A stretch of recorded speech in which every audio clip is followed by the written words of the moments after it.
আসসালামু আলাইকুম রহমতুল্লাহ। সালাম দিয়েই শুরু করি।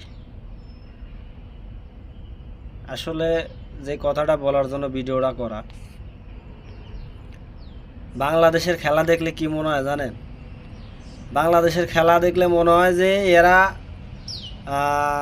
কলা বাগানের মধ্যে যেসব সালপাল খেলে, এদের সাথে যদি এদের লাগাই দেওয়া যায় এরা পারবে না।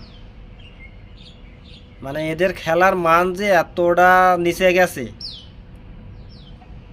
নাজমুল হোসেন শান্ত, টনটন কুমার দাস, হ্যাঁ, তানজিন তামিম, সাকিব আল হাসান, মানে কি বলবো, এদের এদের ভাষায় প্রকাশ করা যায় না। বলাররা এত ভালো করে, বলাররা এত ভালো করে ম্যাচটা পুরা